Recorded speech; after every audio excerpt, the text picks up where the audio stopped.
Bismillahirrahmanirrahim. My dear student, it's me Shama Shakil. Today in this video I am going to explain the next topic of unit number 2, microorganism health and diseases of class 5. So let's begin. There are basically three kinds of diseases: deficiency disease, non-communicable diseases, infectious diseases. Some diseases are caused when the body does not get the correct supply of minerals and vitamins that it needs. Always remember, if your body doesn't get the proper supplementation of minerals or vitamins, you get affected or you may get ill, right? So these diseases, such kind of diseases are known as deficiency diseases. But you can avoid such diseases by using proper vitamin rich food, which is vitamin A, vitamin B, vitamin C, vitamin D, vitamin E, and vitamin K rich food, right? So you can avoid these diseases, non-communicable diseases. Some diseases are caused because a part of the body stops working properly. Such diseases affect the liver, heart, kidneys, or the other organs of your body. Definitely, this is such kind of disease which can affect your main organs. Like I have discussed liver, heart, or kidneys. So as a result, they stops working. So these are known as non-communicable diseases. Next is infectious diseases. Diseases that spread from person to person, and they are caused by microorganisms entering the body. These are known as infectious diseases or simply communicable diseases.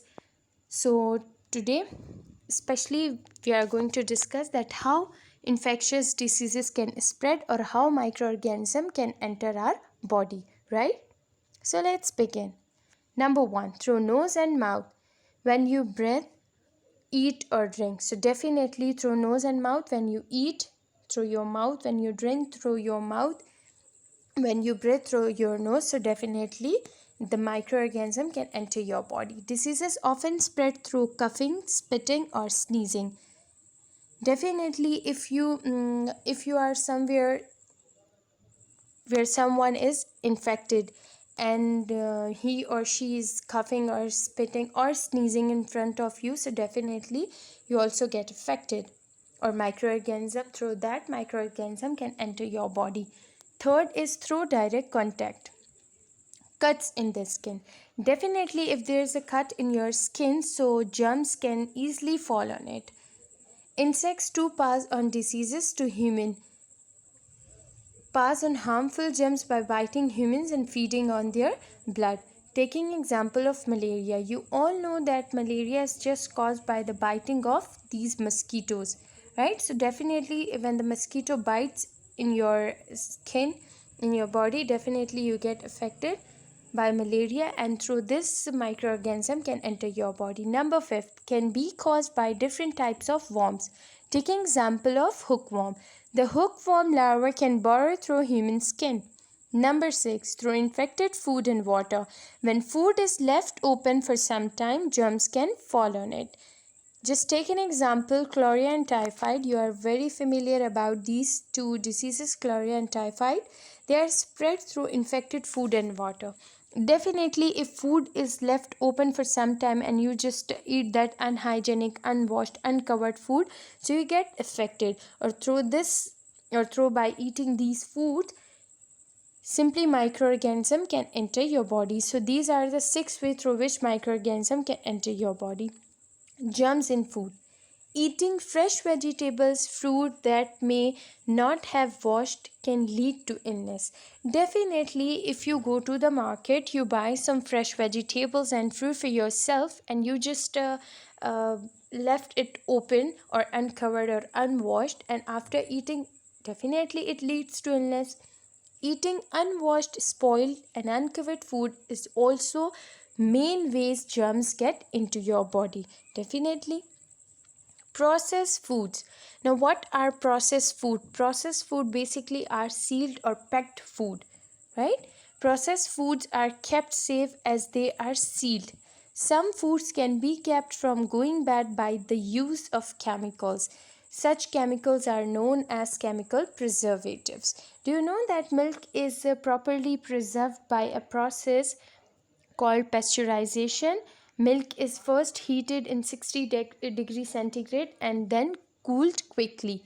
This is the process which is known as pasteurization. By this process, processed milk simply can be kept safe for going bad, right?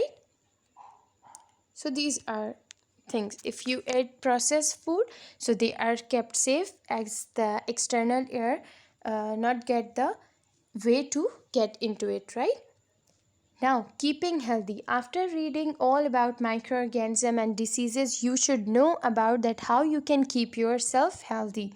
Ventilate the house well to allow fresh air to circulate. Definitely, if you properly ventilate your house, so it allows fresh air, and if you breathe in fresh air, it will keep you healthy.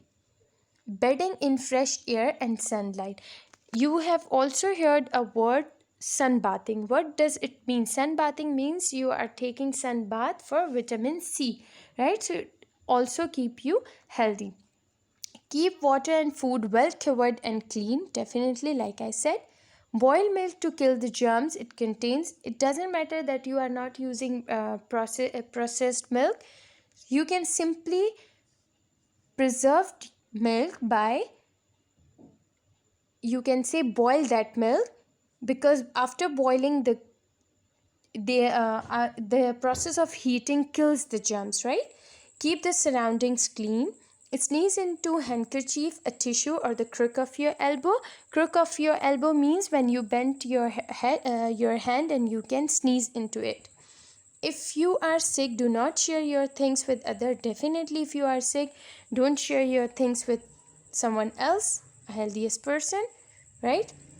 Get yourself vaccinated. If you feel you are not feeling well, cold or kind of this, first you have to take good medications, and then if you are not feeling well, then still this is things are same, so you have to get yourself proper vaccinated, right? So these are the things. Okay, so in next video, inshallah, I'm going to explain the exercise or question answer of